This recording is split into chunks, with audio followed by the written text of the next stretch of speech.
Now over to our next topic. On Monday, the Chinese philanthropist Jack Ma launched the third edition of his Africa Business Heroes Prize competition.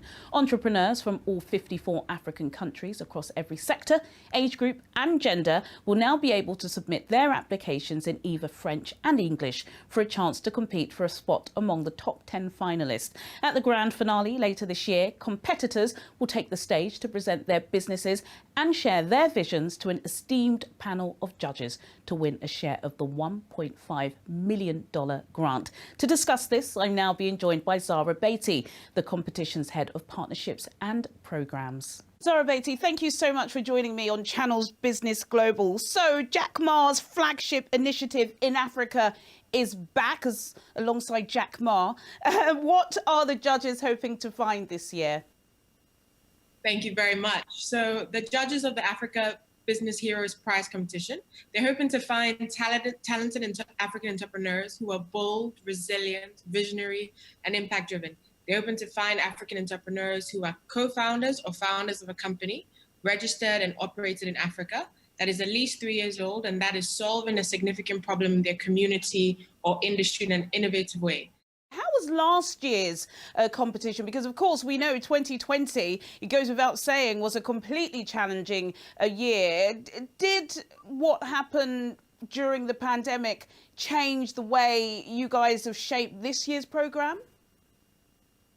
Most certainly. I would say for the good, though. Last year was certainly incredibly challenging and unprecedented. It forced us to reevaluate and be creative.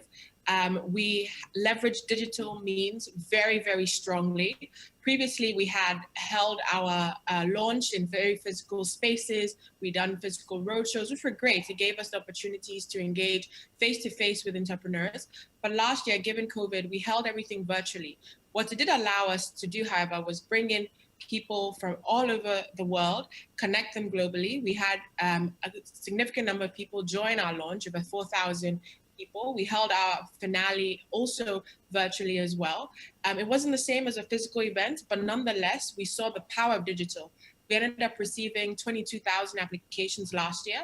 So it was very clear to us that digital has its strengths. So going forward, we're going to continue to leverage digital, put our call for applications out via our social media channels, via digital channels, and host hybrid events where we see a blend between online and physical. And we think that that will be the way going forward. Absolutely. Zoom is part of the way, isn't it? We've all seen that, even though there is a little bit of Zoom fatigue going on at the moment. What have been some of the success stories? Because as you said, 22,000 applicants. You must have seen an amazing array of entrepreneurs that have even actually inspired you. Are there any standout competitors? Most certainly they are. I really am inspired by the heroes that we engage with. We call them heroes because we believe that these are not just entrepreneurs, they're not just businessmen or women, but they are individuals who are leveraging business to create positive change. And so by virtue of that, they really are inspirational. Our heroes have gone on to chalk several successes since winning the prize. Some of them have expanded their businesses geographically, so they're positively impacting more people. But I'll focus on two examples that highlight just how truly inspirational our winners are and the type of entrepreneurs we celebrate. The first example is our 2019 Grand Prize winner and the founder and CEO of LifeBank, Temi Giwa Tobison, who has expanded her business across Nigeria and launched in Kenya as well. So she's taken the important work of ensuring access to blood across Africa. She's also expanded LifeBank's offerings to include the supply and distribution of oxygen via a new service called AirBank, which, as you can imagine, during COVID is really critical.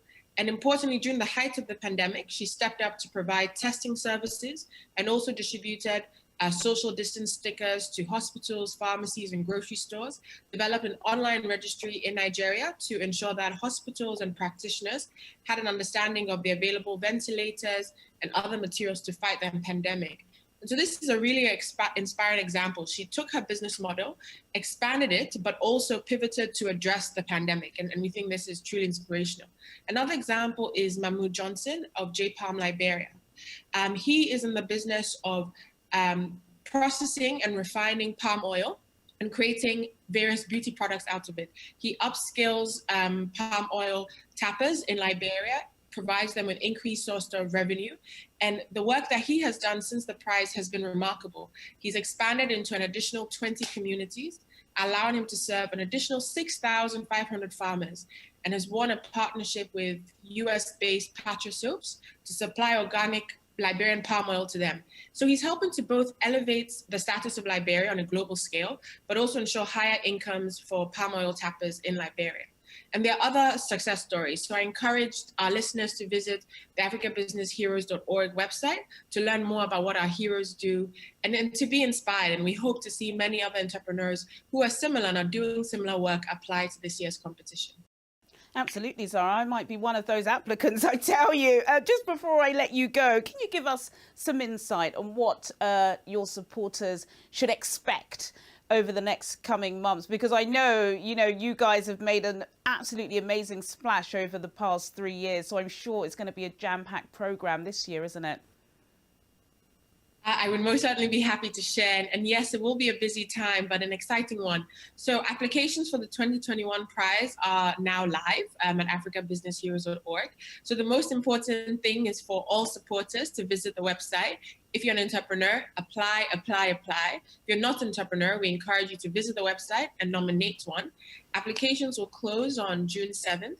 And once applications close, judging will begin. Our grand finale will be in November 2021.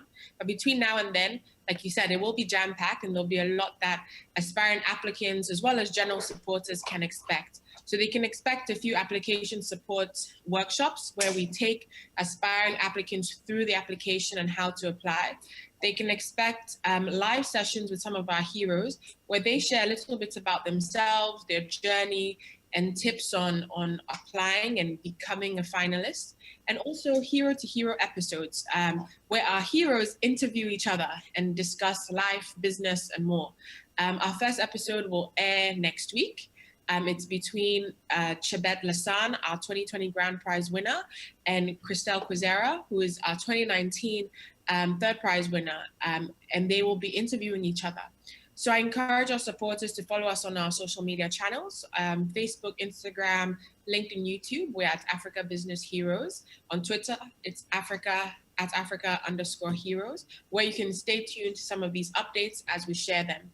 And we're really excited about what this year has to provide.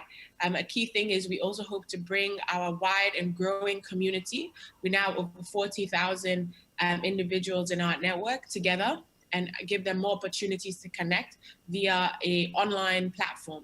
So there'll be a lot that will be happening. And so we encourage supporters to visit our website, follow us on social media, so we can provide you with some of the exciting developments.